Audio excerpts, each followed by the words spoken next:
चैत मास राम के जनम भेलै हो रामा। चैत शुभ दिनमा चैत मास राम के जनम भेलै हो रामा। चैत शुभ दिनमा कोने रंग मूंगिया कोने रंग मोतिया कोने रंग नाना दी के भैया हो रामा।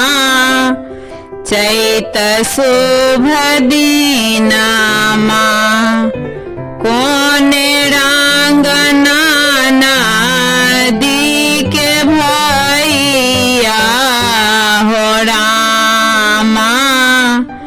चैत शुभ दिनमा लाल रंग मूंगिया पियर रंग मोतिया सबूज रंग नाना दी के भैया हो रामा।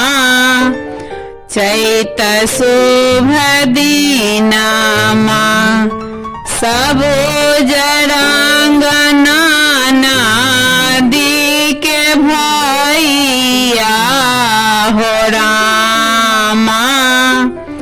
चैत शुभ दिनमा कहाँ शोभे मूंगिया कहाँ शोभे मोतिया कहाँ शोभे नाना दी के भैया हो रामा। चैत शुभ दिनमा कहाँ शोभे नाना दी के भैया हो रामा।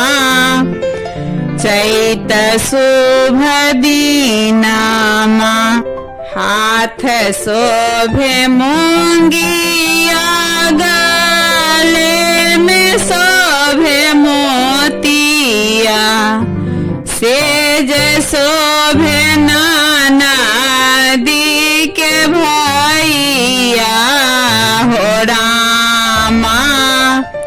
चैत शुभ दिनमा सेज शोभे नाना दी के भैया हो रामा।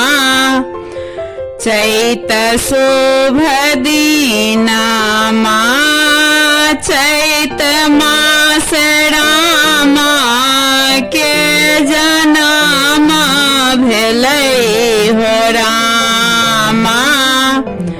चैत शुभ दिनमा चैत मास राम के जनम भेलै हो रामा।